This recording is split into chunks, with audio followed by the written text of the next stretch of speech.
Shalom. Ucapkan selamat pagi, selamat datang, selamat beribadah kepada Tuhan. Kita siapkan tubuh jiwa raga kita. Kita bawa hati kita, jiwa kita berikan kepada Tuhan. Mari kita puji, kita sembah Tuhan dengan pujian. Ku berikan hatiku.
Kita sembah Tuhan, kita puji dan kita agungkan nama Tuhan.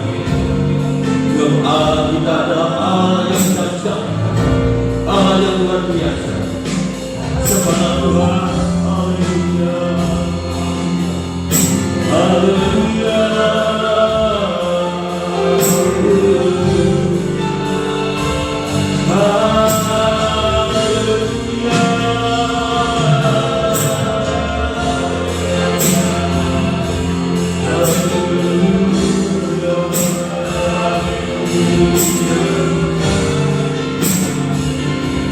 Bersuara disembah.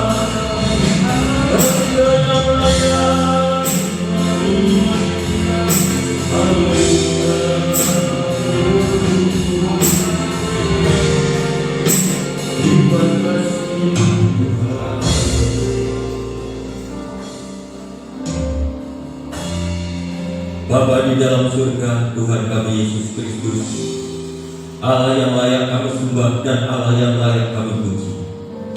Mengucap syukur pada pagi hari ini Tuhan, Engkau memberkati kami dengan kekuatan, kesehatan, perpanjangan umur, sehingga dalam kesempatan yang sangat baik ini Tuhan, kami dapat beribadah kepada-Mu Tuhan.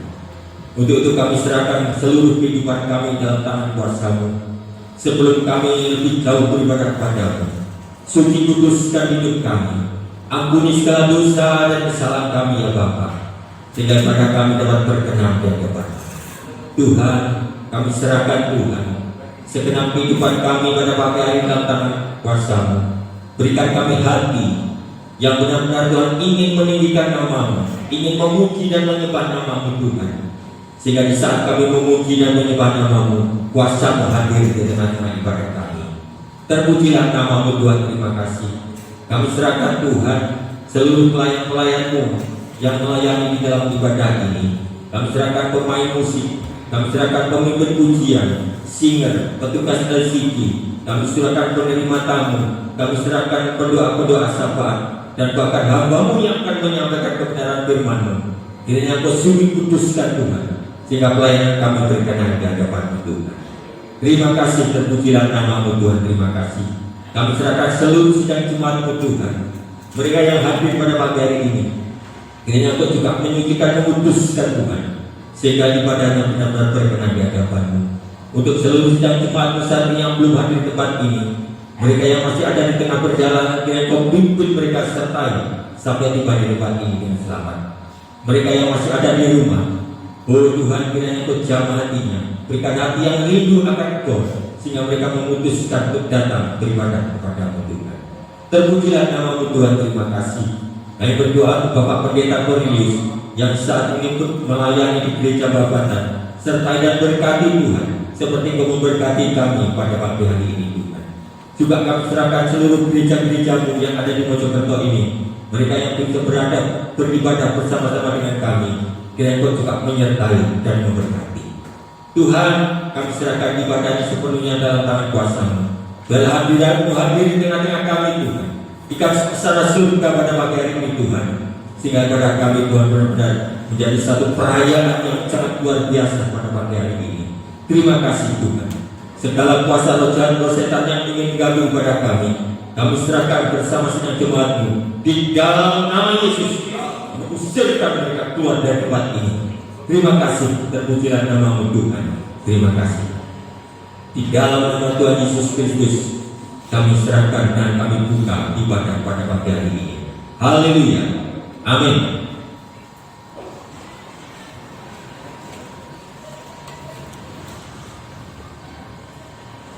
Kembali saya ucapkan shalom. Shalom. Haleluya. Terpujilah nama Tuhan. Saudara bersukacita pada saat ini. Saudara bersukacita pada saat ini. Haleluya. Terpujilah nama Tuhan. Dapat dibutuh senantiasa memiliki hati yang bersyukur, memiliki hati yang senantiasa bersukacita. Kalau pada saat ini kita tahu apa yang akan terjadi, tapi kita yakin kita memiliki Allah yang senantiasa peduli pada setiap kehidupan kita. Terpujilah nama Tuhan. Mari saya ajak sidang jemaat untuk kita pujikan pujian sampai ke mana lagi.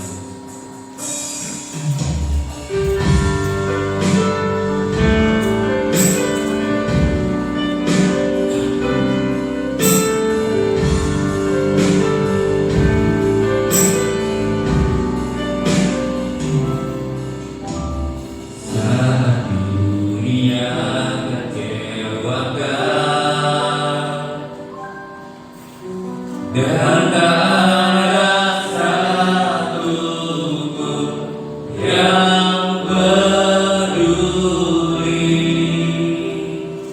Dia peduli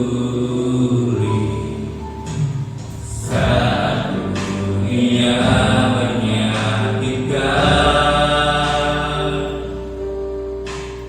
bahkan yang terdekat pergi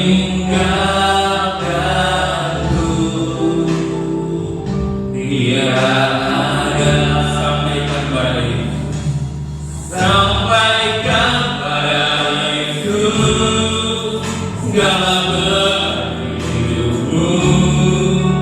Dia hanya engkau doa saat kau berteduh. Sampaikan pada Yesus, Dia mengerti hatimu. Dia mengerti air matamu dan memulihkanmu. Mari kita bagi diri. Haleluya. Itulah nama Tuhan. Dunia kecewakan dan tak ada satupun yang peduli. Dia peduli saat dunia menyakitkan. Bahkan yang terdekat belum meninggalkan. Dia ada. Sampaikan pada Yesus dalam hidupmu. Dia hanya engkau doa saat kau berteduh. Sampaikan pada Yesus, Dia mengerti hatimu. Dia mengerti air matamu dan memulihkanmu.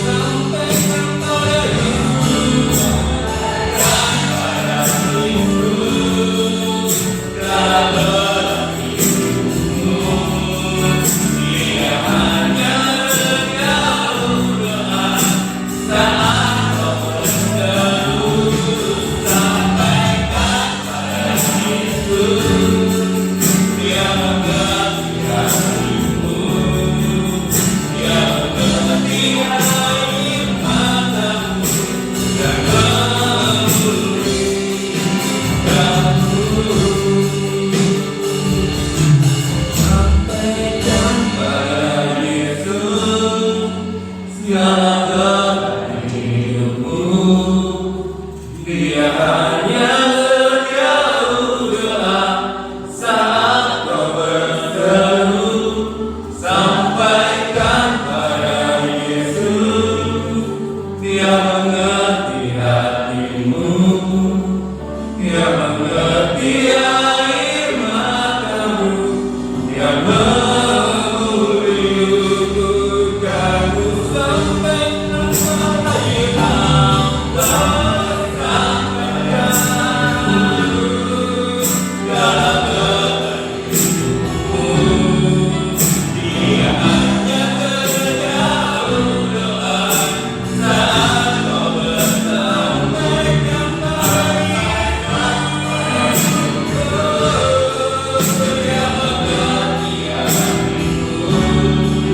Dia mengerti air matamu.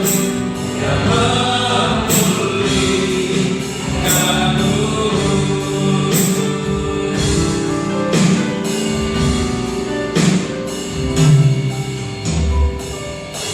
Haleluya. Sampaikan pada Yesus. Dia mengerti beban kita. Dia mengerti beban hidup kita.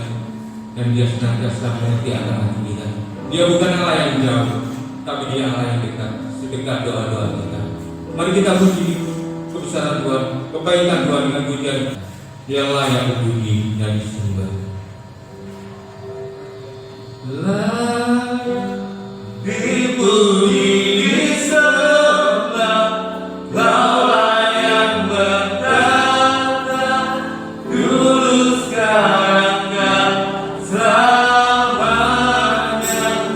Raja atas segalanya, namamu besar. Terpuji yang dipuji, sembah. Dipuji, disembah.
Saya undang bapak-bapak berdoa untuk kebenaran firman Tuhan.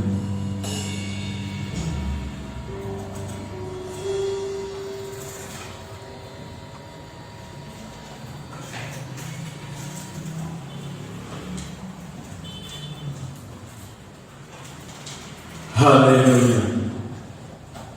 Bapa yang Maha Kuasa, pencipta alam semesta, yang kami sembah dan kami agungkan di dalam nama Tuhan Yesus. Kembali kami datang mengucap syukur dan terima kasih buat kasih anugerah-Mu yang menyatakan di dalam kehidupan kami melalui pemeliharaan Tuhan di sepanjang hari, berkat kekuatan, kesehatan, bahkan perpanjangan umur yang menyatakan di dalam kehidupan kami. Sehingga pada saat pagi hari ini Tuhan, kami boleh menikmati hadirat-Mu Tuhan lewat ibadah yang sudah disediakan pada saat pagi hari ini Tuhan. Terima kasih Tuhan. Dan sebentar lagi kami akan mendengarkan sabda kebenaran firman-Mu Tuhan. Engkau persiapkan kehidupan kami, hati pikiran pendengaran kami, layakkan kami Tuhan untuk menerima sabda kebenaran firman-Mu. Dan selanjutnya kami menyerahkan hamba-Mu yang akan menyampaikan sabda kebenaran firman-Mu Tuhan. Engkau urapi dengan kuasa Roh Kudus Tuhan, karena setiap firman yang disampaikan adalah pribadi Allah Tuhan yang dicurahkan melalui lidah mulut hamba-Mu, sehingga setiap firman yang disampaikan boleh diterima oleh seluruh sidang jemaat di tempat ini dan boleh melakukan akan kebenaran firman-Mu dan membentuk kehidupannya dari hari ke hari Tuhan. Terima kasih Tuhan. Dan bila ada kuasa kegelapan yang ingin mengganggu dalam penyampaian firman pada saat pagi hari Tuhan, mengganggu konsentrasi kami akan mendengarkan firman Tuhan. Kami berseru memanggil nama-Mu di dalam nama Tuhan Yesus. Kami usir dari ruangan ini maupun dari dalam hati pikiran kami. Biar kuasa Roh Kudus Tuhan menguasai di dalam pemberitaan firman pada saat pagi hari Tuhan. Terima kasih Tuhan. Inilah doa permohonan kami, dan kami sambut kebenaran firman-Mu hanya di dalam satu nama di atas segala nama Yesus Juru Selamat kami. Haleluya. Amin. Silakan duduk. Sidang jemaat yang kasih Tuhan, Shalom. Puji Tuhan, dalam pada pagi hari ini berkat Tuhan senantiasa melimpah di dalam kehidupan kita. Amin. Puji Tuhan.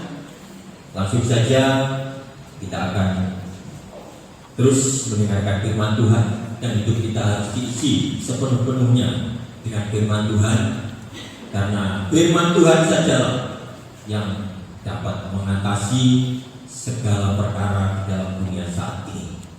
Ya, pada pagi hari ini firman Tuhan saya berikan tema mengandalkan firman Tuhan.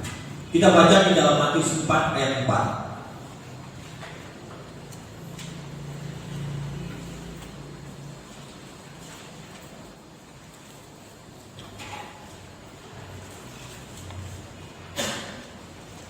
Matius pasal 4 ayat 4 demikian firman Tuhan. Tetapi Yesus menjawab, ada tertulis, manusia hidup bukan dari roti saja, tetapi dari setiap firman yang keluar dari mulut Allah. Amin. Jadi di sini Tuhan Yesus menghadapi satu persoalan dengan iblis, kalau saudara membaca satu perikop ini. Tetapi setiap apa yang dikatakan oleh iblis, Tuhan tidak menjawab dengan kekuatan. Tuhan tidak menjawab dengan argumen-argumen yang luar biasa. Tetapi Tuhan menjawab dengan kata-kata ada tertulis. Tuhan selalu menjawab apa yang diserang oleh iblis dengan firman. Kalau saudara membaca di dalam satu perikop ini ada 3 kali mengatakan ada tertulis, dan ada tertulis. Sehingga di dalam melawan apa yang diserang oleh iblis itu, Tuhan selalu menampilkan firman. Dan di sini yang pertama Tuhan mengatakan manusia, ada tertulis, manusia hidup bukan dari roti saja, tetapi dari setiap firman yang keluar dari mulut Allah. Nah, di sini memberikan keterangan, memberikan petunjuk betapa dahsyatnya firman Allah itu. Kalau kita melihat dari penciptaan alam semesta ini, semua yang ada di bumi ini, semua yang ada di dunia ini, semua diciptakan oleh firman, bukan dikerjakan oleh kekuatan tangan, bukan dikerjakan oleh apapun, tetapi dikerjakan oleh kuasa firman. Disinilah kekuatan dan kedahsyatan firman. Jadi kalau kita belajar kepada sejarah, mulai dari kitab Kejadian, awal penciptaan dunia ini, sampai kitab Wahyu, semuanya itu dijadikan oleh firman. Nah, disinilah pada pagi hari ini mari kita belajar. Kita menerapkan hidup kita ini mengandalkan firman. Tidak ada segala sesuatu yang tidak dapat diselesaikan oleh kekuatan firman. Nanti kita akan belajar bagaimana firman Tuhan itu mempunyai kedahsyatan yang luar biasa di dalam mengatasi segala macam perkara. Ya, menyingkat waktu, mungkin firman Tuhan saya pada pagi hari ini agak cepat sedikit. Kita akan melihat di dalam Filipi 4 ayat 19.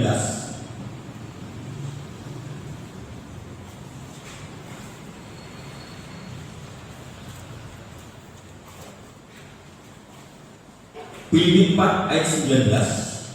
Allahku akan memenuhi segala keperluanmu menurut kekayaan dan kemuliaannya dalam Kristus Yesus.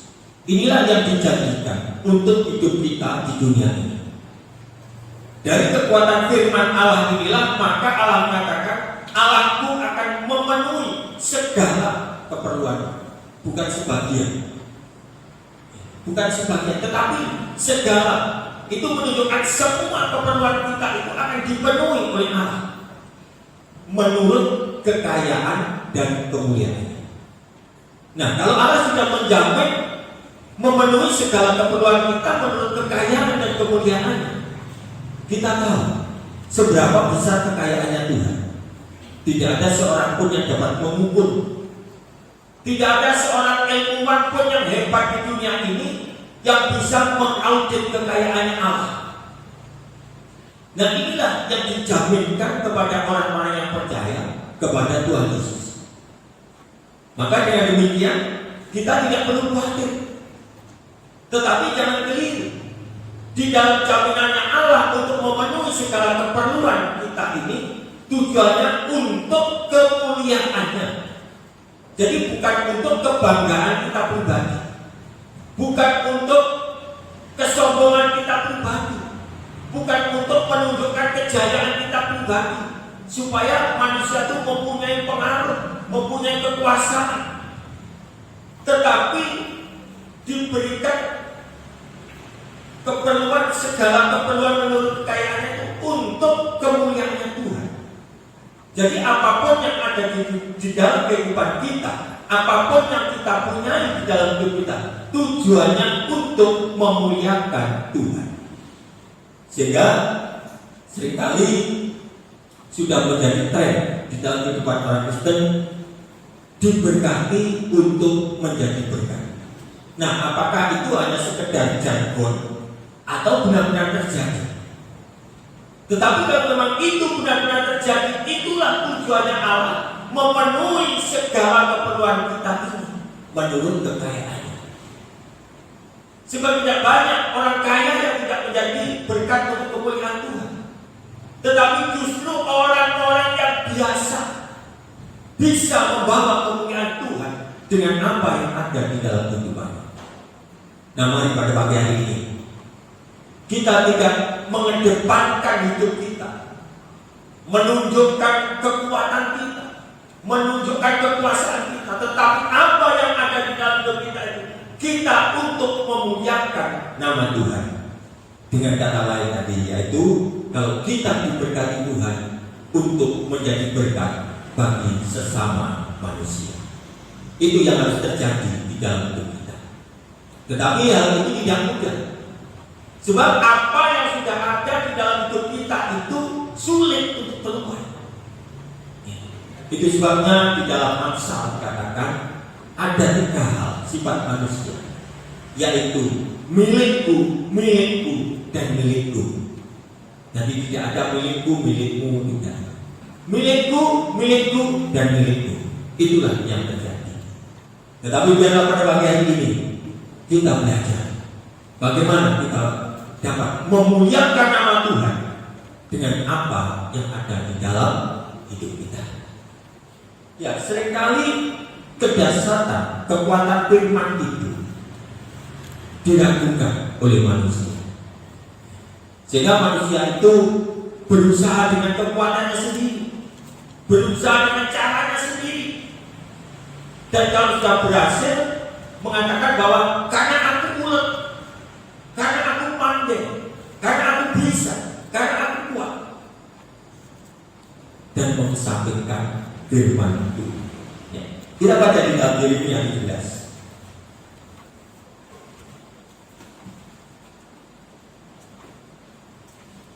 Ayat 7 sampai 8.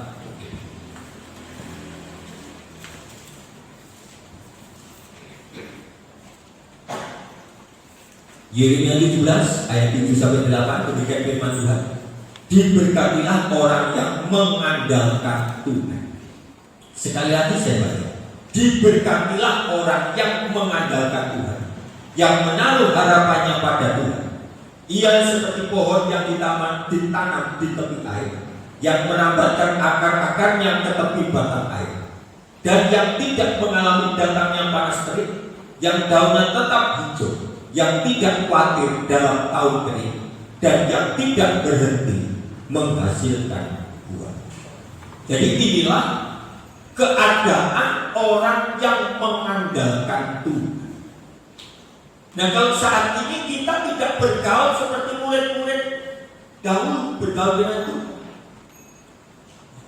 Jadi di saat orang mengatakan mengandalkan Tuhan, itu mengandalkan firman. Di zaman sekarang kita tidak bergaul dengan Tuhan. Kita hanya bisa melihat firman yang dijanjikan kepada kita. Itulah kalau kita mengandalkan firman, maka kekuatan-kekuatan yang dahsyat itu akan terjadi. Namun di dalam kita mengandalkan Tuhan, ada segala sesuatu yang harus kita kerjakan. Yang pertama dikatakan yang tidak khawatir dalam tahun kering. Ayat 8. Walaupun di situ sudah dijamin bahwa orang yang mengandalkan Tuhan itu seperti pohon yang akarnya itu merambatkan ke batang air, yang daunnya hijau, yang tidak berhenti menghasilkan buah. Dunia boleh resesi, kondisi boleh carut-marut, tetapi firman Tuhan mengatakan bahwa orang-orang yang mengandalkan Tuhan akan diberkati. Jadi inilah yang seringkali tidak diambil oleh orang percaya, sehingga di saat mengalami tahun kering bukan mengandalkan Tuhan, tetapi mengandalkan caranya sendiri, mengandalkan kekuatannya sendiri, mengandalkan kepintarannya sendiri. Nanti kita akan melihat bagaimana sih arti mengandalkan Tuhan itu, dan bagaimana arti mengandalkan kekuatan sendiri itu. Bahkan di dalam ayat 5, Yeremia 17 ini, di situ dikatakan bahwa beginilah firman Tuhan. Terkutuklah orang yang mengandalkan manusia, yang mengandalkan kekuatannya sendiri, dan yang hatinya menjauh daripada Tuhan. Satu yang kita tahu bahwa orang yang tidak mengandalkan Tuhan itu adalah orang yang hatinya menjauh dari Tuhan. Itu ciri orang yang tidak mengandalkan Tuhan, sehingga hatinya itu tidak melekat pada Tuhan. Hatinya itu tidak suka mencari Tuhan. Hatinya itu suka menjauh, walaupun masih disebut sebagai orang Kristen. Tetapi orang yang mengandalkan Tuhan itu melekat. Melekat itu tidak ada renggang, tidak ada kuat. Beda dengan orang yang mengandalkan kekuatannya sendiri. Bahkan di sini menakutkan, dikatakan terkutuklah orang yang mengandalkan manusia. Dan kita tahu kalau firman Tuhan mengatakan terkutuklah, maka orang itu pasti akan susah dan diakhiri dengan kebinasaan. Nah, di sini maka kekuatan firman itu harus kita terapkan, kita akui, kita percayai di dalam hidup kita, supaya apapun yang terjadi di dalam hidup kita itu oleh karena firman. Dan kita menunjukkan arti-arti bagaimana kalau saya ini mengandalkan Tuhan, bagaimana kriteria orang yang tidak mengandalkan Tuhan, itu kita harus tahu. Dan itu harus kita jaga, jangan sampai terjadi di dalam hidup kita. Ya. Saya ingin mengajak belajar di dalam kitab 2 Tawarik bagaimana contoh kepahlawanannya Yosafat untuk mengandalkan Tuhan. 2 Tawarik 20. Nanti bacanya itu lompat-lompat. Yang pertama kita baca ayat 1 sampai 4.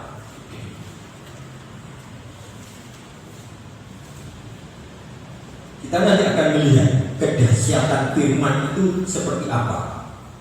Ya, 2 Tawarik 20 ayat 1 pertama sampai 4.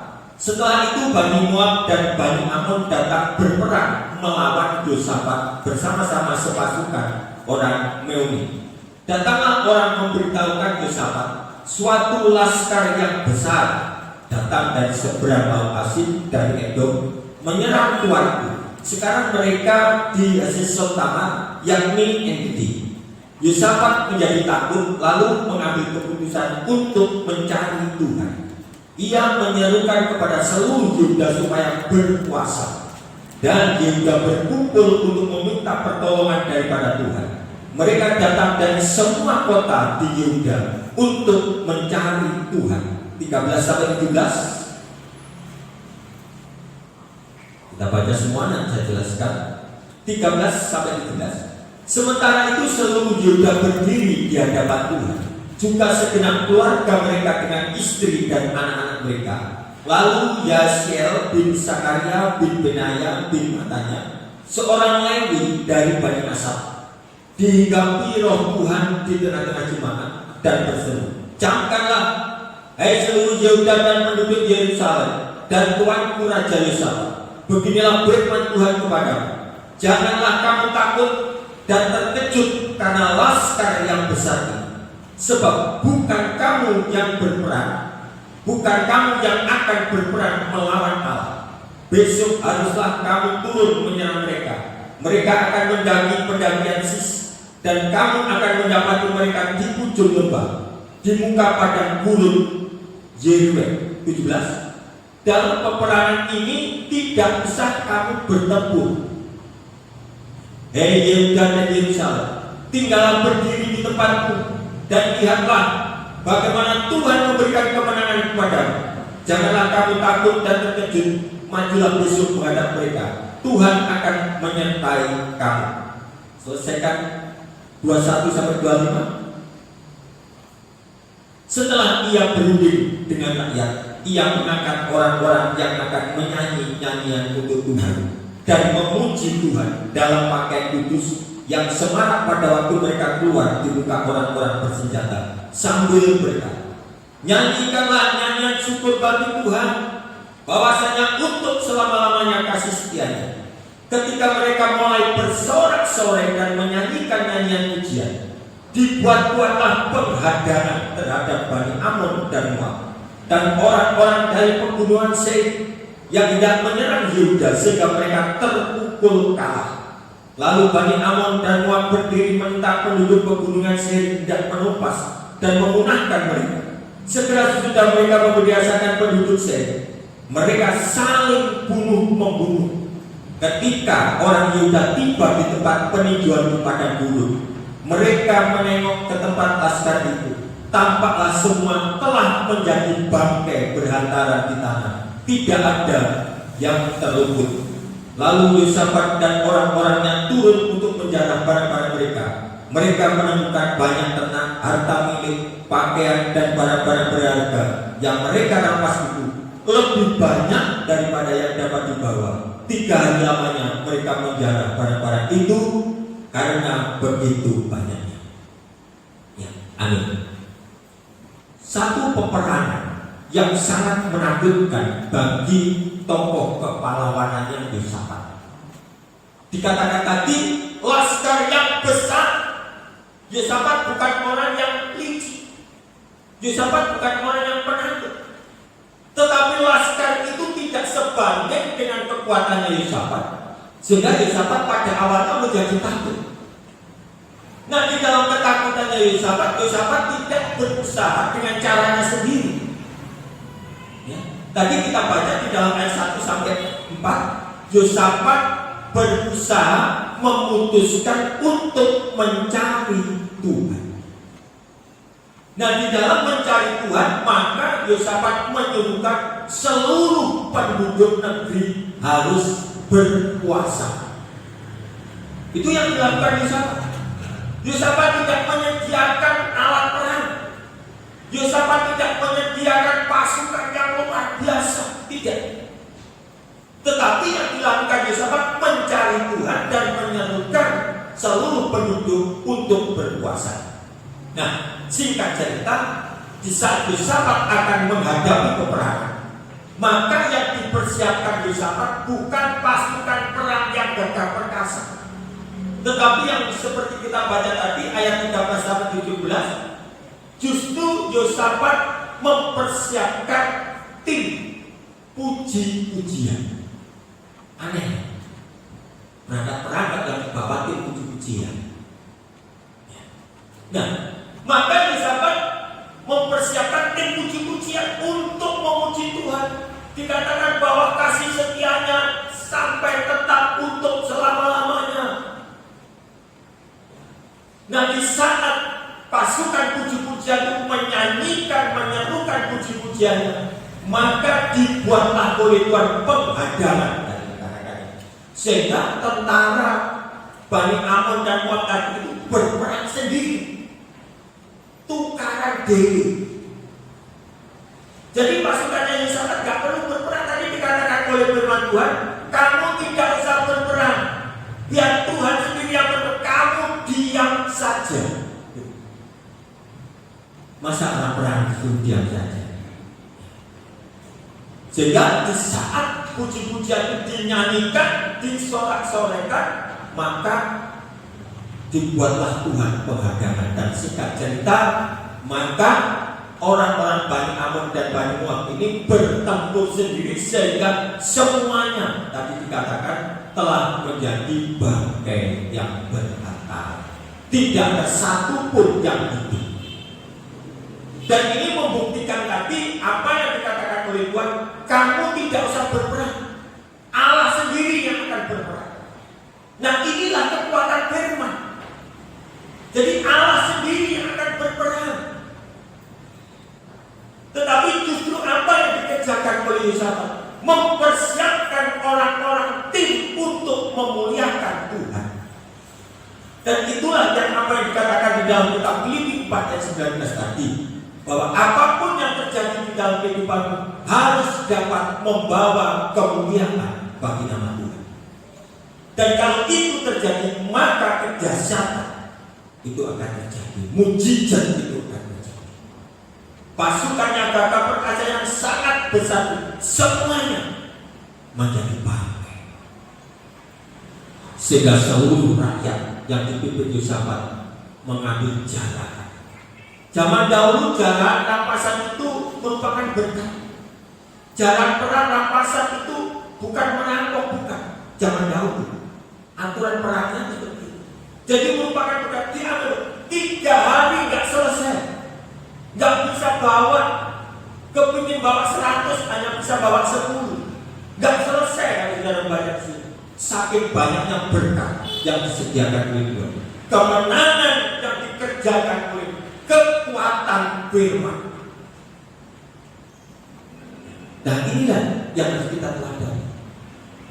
Bagaimana hidup saya itu, saudara, menghadapi berbagai macam persoalan, menghadapi berbagai macam tahun kering. Apakah kita mengandalkan kekuatan firman, atau kita justru mempersiapkan cara-cara kita sendiri? Yosafat tadi tidak menyediakan pasukan perang, enggak. Yosafat hanya dari awal sudah sangat tepat, itu Nah, kita belajar sekarang dari kriteria-kriteria yang dilakukan oleh Yosafat.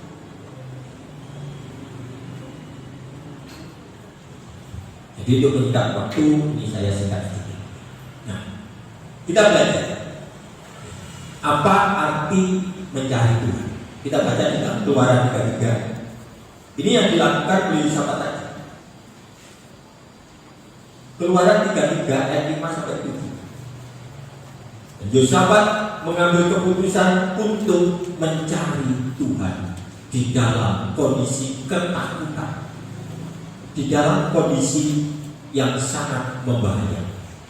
Keluaran 33 ayat 5 sampai 7 demikian firman Tuhan. Berfirmanlah Tuhan kepada Musa, katakanlah kepada orang Israel, kamu ini bangsa yang tegar tengkuk. Jika aku berjalan di tengah-tengahmu sesaat pun, tentulah aku akan membinasakan kamu. Oleh sebab itu, tanggalkanlah perhiasanmu. Garis bawah itu ya, tanggalkanlah perhiasanmu, maka aku akan melihat apa yang akan kulakukan kepadamu. Demikianlah orang Israel tidak memakai perhiasan-perhiasan lagi sejak dari Gunung Horeb. Sesudah itu Musa mengambil kemah dan membentangkan di luar perkemahan, jauh dari perkemahan, dan menamainya kemah pertemuan. Setiap orang yang mencari Tuhan, garis bawahi, setiap orang yang mencari Tuhan keluar, ia pergi ke kemah pertemuan yang di luar perkenahan. Ya, pertama, Tuhan ingin menunjukkan kekuatan firman-Nya. Dikatakan tadi bahwa orang Israel disuruh menanggalkan perhiasannya. Sebab orang-orang yang memakai perhiasan itu menjadi satu kebanggaan. Bahkan saya melihat orang di daerah Filipina atau di mana itu ya, memakai emas itu tidak on-onan, kiloan, dipakai di tubuhnya itu kiloan. Nah itu menjadi satu kebanggaan. Nah seringkali orang kalau memiliki kekayaan itu yang paling diandalkan di depan. Kekayaannya itulah yang dianggap memberikan keamanan dan kekuatan dan kenyamanan. Itu sebabnya Tuhan mengatakan di awalnya tadi, tanggalkanlah seluruh perhiasanmu, maka aku akan membuat apa yang akan aku lakukan padamu. Janji firman-Mu. Jadi kalau orang Israel itu memakai perhiasannya, maka akan sombong, merasa masih punya perhiasan, bisa ditukar dengan apapun, bisa dipakai mengatasi segala apapun. Memang di dunia ini kita tidak bisa memungkiri bahwa uang itu bisa untuk mengatasi segala macam perkara, tetapi tidak semuanya, tidak semua. Dan bahkan ada satu yang sangat penting, bahwa uang tidak bisa untuk membeli keselamatan negara. Itu yang harus kita catat di dalam buku. Jadi di saat bangsa-bangsa Israel ini disuruh melepaskan oleh Tuhan perhiasannya, maka Tuhan mengatakan harus datang ke tempat pertemuan. Dan di situ Musa memimpin, menyuruhkan semua penduduk Israel harus mencari Tuhan. Dan di sini kriteria untuk mencari Tuhan itu harus keluar ke tempat kemah pertemuan. Jadi arti orang yang mencari Tuhan itu harus mau bergerak, harus mau berangkat. Kalau sekarang kemah pertemuan itu gereja. Itulah bukti kalau orang itu ingin mencari Tuhan, mau keluar, mau mencari Tuhan di gereja, bukan di rumah, bukan di mall, dan bukan di tempat yang lain-lain. Tuhan sudah menetapkan yang dikerjakan oleh Musa, membuat kemah pertemuan jauh dari perkemahan massa, jauh. Sejauh apapun, kalau hatinya ingin mencari Tuhan itu harus keluar, harus mencari Tuhan. Itulah kriteria mencari Tuhan. Yang mencari Tuhan tidak hanya di Tidak hanya cukup di dalam bibir, aku mengasihi Tuhan, aku mencintai Tuhan. Buktinya mana? Kalau ingin membuktikan, buktikan, datang untuk mencari Tuhan ke tempat pertemuan zaman sekarang adalah gereja. Itu sebabnya hamba Tuhan selalu mengobrak-obrak untuk jemaat itu setia. Dan saya bersyukur jemaat mungkin juga setia. Pertahankan ini, jangan sampai luntur. Jangan sampai luntur, supaya yang dikatakan mencari Tuhan terjadi di dalam hidupku dan hidup saudara-saudara sekalian. Nah, itu pertama. Mencari Tuhan itu harus berani keluar ke tempat pertemuan Tuhan. Iya. 2 Tawarik 14 ayat 4-5. Kriteria mencari Tuhan.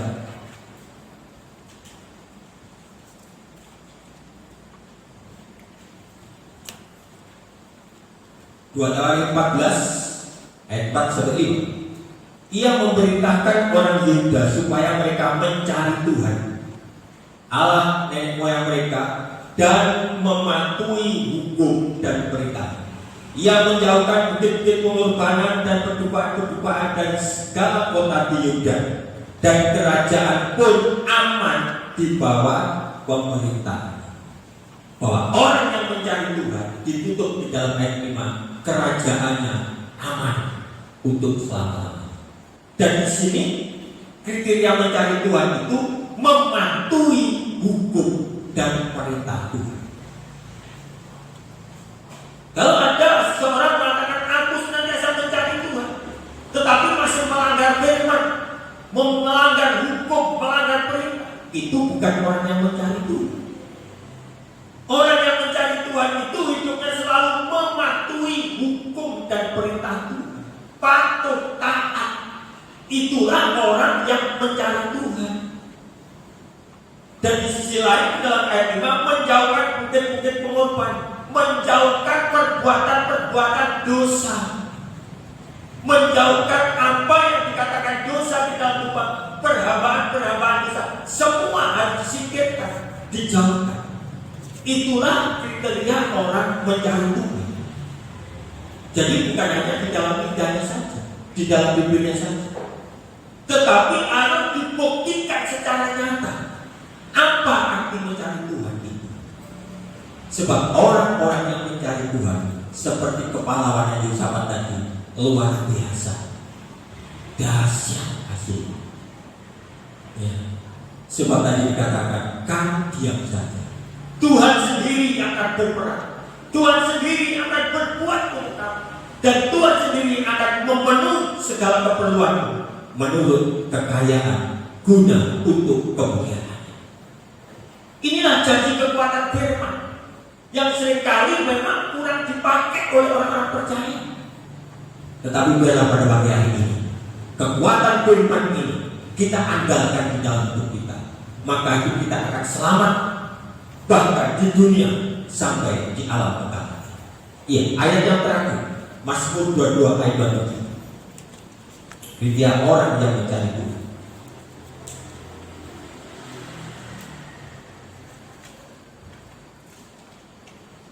Mazmur 22 ayat 27.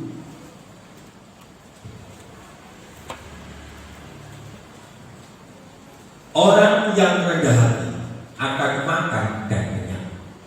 Orang yang mencari Tuhan akan memuji-muji Dia. Biarlah hatimu hidup untuk selama-lamanya. Jadi orang yang mencari Tuhan itu selalu memuji-muji Tuhan, atau di dalam hidupnya itu dipenuhi dengan sukacita.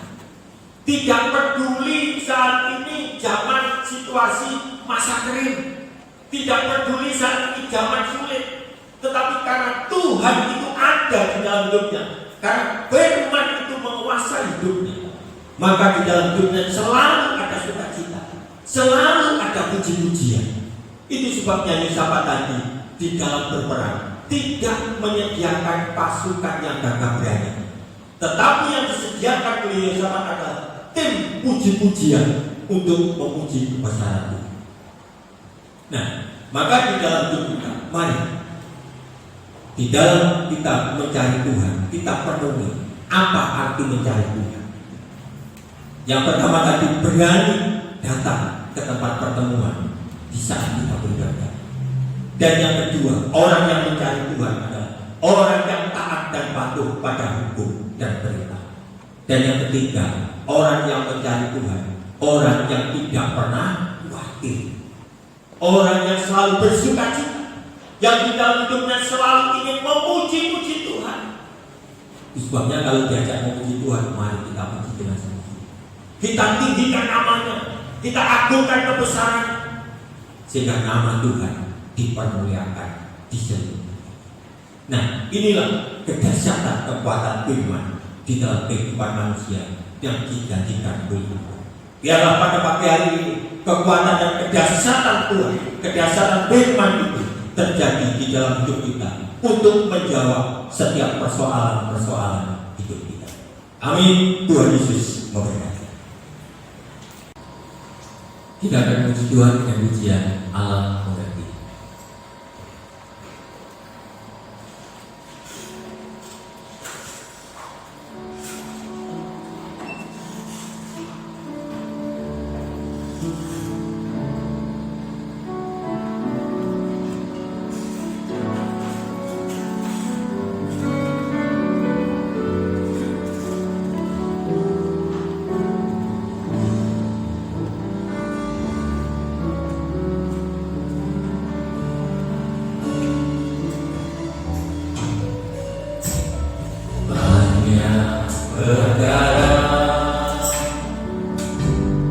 Yang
Saya undang Bapak Parkus berdoa untuk kebenaran firman Tuhan.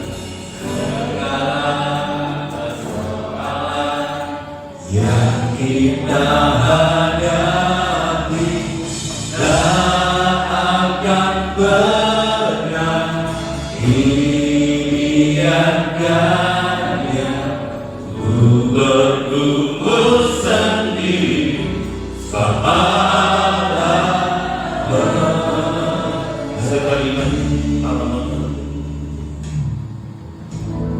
Allah mengerti, Allah peduli segala persoalan yang kita hadapi tak akan pernah dibiarkannya untuk bertumbuh sendiri sebab Allah mengerti.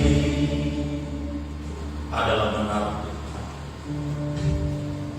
Kami terlalu mengimani meyakini bahwa Engkau Allah yang amat mengetahui segala perkara, baik yang ada di surga di langit di atas maupun yang ada di bumi di bawah di air di laut. Karena itu pujian hormat sembah kami aturkan hanya di hadapan Engkau di dalam nama Tuhan Yesus. Kesempatan yang terbaik yang Tuhan sediakan, kami boleh belajar bagian firman-Mu. Dan dahsyatan firman Allah telah ditelah oleh hamba firman. Kami mendengar dan kami dibuat mengerti, sanggup mampukan kami untuk mengandalkan Tuhan di atas segala-galanya. Jangan biarkan kami mengandalkan diri sendiri, kepikiran sendiri, kekuatan sendiri atau apapun yang kami miliki, tetapi biarlah kami mengandalkan Tuhan di atas segala-galanya. Kebenaran firman-Mu telah tersampaikan dengan baik. Kami percaya sebagaimana Engkau telah bersabda bahwa firman-Mu tidak akan pernah kembali dengan sia-sia, maka kami pun akan menerima kuasa firman hidup tumbuh dalam hidup kami. Jadikan kami menjadi pelaku firman-Mu, agar ada banyak orang mengenal Engkau, ada banyak orang mendengar berita baik keselamatan, bahkan dunia melihat bahwa keselamatan itu hanya ada dalam Yesus Terima kasih Bapak.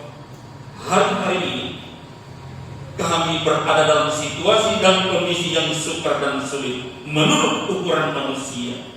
Tapi ketika kami berdiri di atas kebenaran firman-Mu, maka kami menjadi orang-orang yang lebih dari kemenangan. Terima kasih Bapak. Engkau sungguh baik dan amat baik bagi kami. Jadikan kami semua menjadi alat kesaksian, agar kami tidak hanya hidup untuk diri kami sendiri, tapi kami boleh melihat dunia yang saat ini merindukan lawatan Tuhan, dunia yang merindukan keselamatan, dunia yang merindukan kabar baik, kabar kebenaran, kabar sukacita.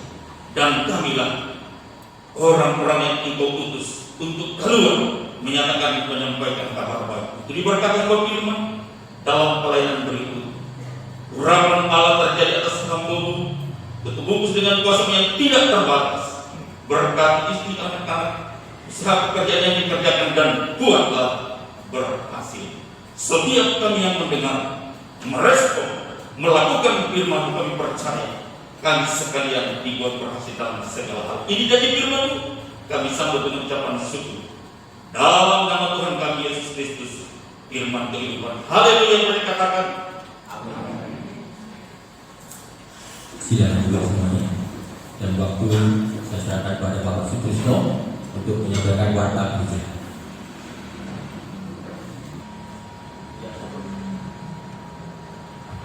Tambahan pengumuman bagi anak-anak yang ingin mengikuti baptis, nanti formulirnya bisa meminta kepada Ibu Yanti.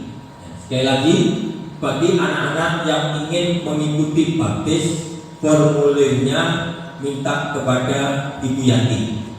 Yang kedua, untuk anak-anak sekolah minggu depan sudah mulai ada tatap muka.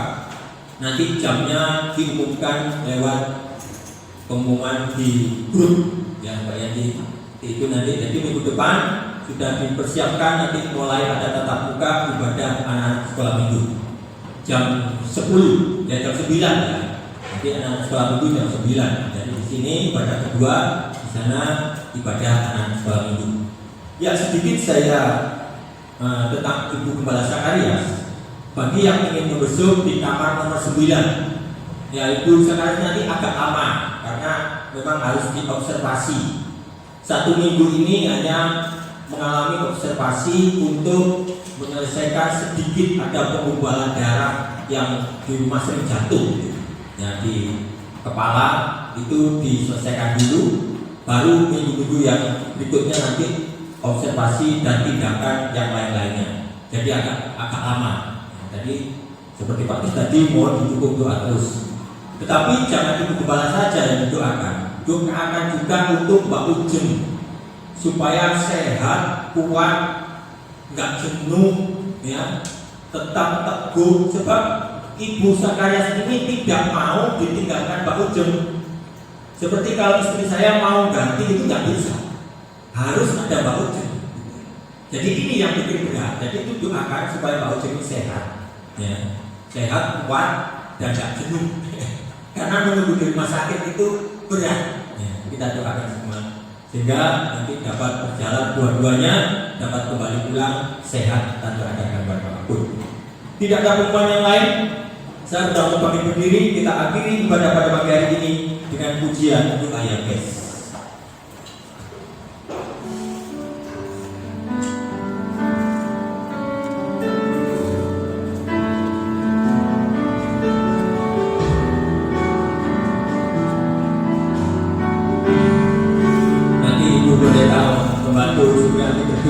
Doa penutup, saya akan memberikan doa berkat.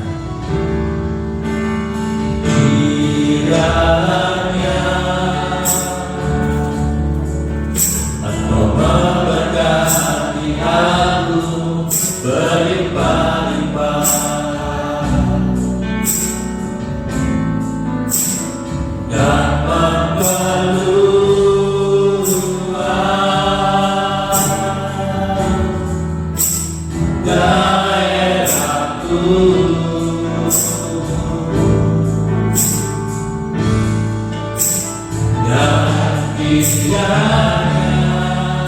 dan tanganmu banyak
Segala puji, hormat dan syukur karena kehadiran Tuhan yang telah berkenan memimpin kami dalam ibadah hari ini dari awal sampai akhirnya.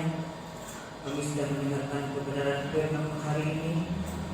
Kiranya tangan kami dalam di hati kami masing-masing jemaat Tuhan. Engkau kekuatan kami, Engkau yang kami andalkan. Kami sadar akan keterbatasan kami, tanpa Engkau kami tidak akan mampu menyelesaikan segala sesuatu yang diizinkan terjadi atas kehidupan kami. Untuk itu tanamkan di hati kami ya Tuhan kebenaran firman dan kami bawa pulang menjadi berkat ilahi dalam kami. Roh Kudus menuntun dan menolong kami. Bapa di dalam surga, kami serahkan seluruh sidang jemaat yang hadir pada hari ini dalam ibadah hari ini dan memberkati dan menolong setiap perkumpulan mereka yang hari ini yang secara jasmani kami tidak tahu, secara rohani juga tidak tahu, tapi Allah sendiri yang tahu. Kiranya kuasa Roh Kudus akan menuntun memimpin dengan kelegaan, memberikan pada sidang jemaat kekuatan, penopang tangan Allah yang sangat kuat, sehingga sidang jemaat tidak akan pernah mundur setapak pun, tapi tak bertahan dan kuat di dalam Engkau. Terima kasih Tuhan, kami serahkan jemaat-Mu yang sakit, kami serahkan Ibu Gembala, kami serahkan Mbak Devi, kami serahkan Sudan Yasin, kami serahkan yang lainnya Tuhan yang tidak kami sebut hari ini. Oh Tuhan yang kurang sehat, kami berjamaah di dalam nama Yesus Kristus, kedatangan Allah kasih, menyertai dan menuntut dengan menjamah di dalam nama Yesus Kristus. Kami juga serahkan jemaat-Mu yang lemah, mereka yang khawatir, mereka yang takut, mereka yang memiliki sesuatu, dan Kau juga jamah kuatkan di dalam nama Tuhan Yesus Kristus. Kami juga berdoa bagi Ibu Yayu yang sudah melahirkan dengan selamat bersama putrinya dan memberikan kekuatan kesehatan pemulihan sempurna sehingga boleh kembali beribadah kepada Tuhan. Kami juga serahkan dalam saudara-saudara kami yang belum melahirkan, yang menanti kelahirannya. Kami serahkan Ibu Devi, kami serahkan Ibu Tuhan Dini dan juga untuk Ibu Heri Tuhan, kami serahkan dalam tangan-Mu. Ibu Andre, Tuhan kami serahkan dan berkati Tuhan, tolong berikan kekuatan, berikan kesehatan Ibu dan janinnya Tuhan sehingga boleh melahirkan dengan selamat. Terima kasih Tuhan, kami serahkan rencana pekerjaan Allah di tempat ini, kami juga serahkan dalam tangan-Mu, pembangunan lahan parkir dan berkati. Juga kami serahkan Tuhan untuk seluruh sidang jemaat-Mu, Tuhan juga memberkati, dan juga bangsa negara kami, kota kami Mojokerto, kami serahkan dalam tangan. Dan terima kasih kalau sampai hari kota kami sudah level 1, dan Engkau terus memberkati dan menolong kota kami. Berikan kepada setiap masyarakat Tuhan kota kami untuk tetap taat dengan aturan pemerintah yang ada Tuhan, dan menggunakan waktu yang baik untuk tetap beribadah kepada Tuhan. Sekali lagi berkati bangsa negara pemimpin dengan kekuatan dan segala persembahan jemaat Tuhan juga memberkati di dalam nama Tuhan Yesus Kristus. Sidang jemaat yang dikasihi Allah, sekarang angkatlah tanganmu, terimalah berkat yang daripada Allah, cinta kasih daripada Tuhan Yesus Kristus yang dimeteraikan dengan kuasa Roh Kudus akan menyertai kita pada pagi hari ini, memberkati kita, melindungi kita mulai hari ini sampai Tuhan Yesus datang yang kedua kalinya. Di dalam nama Tuhan Yesus Kristus kami berdoa dan ucap syukur. Haleluya. Amin. Selamat pulang, Tuhan Yesus memberkati.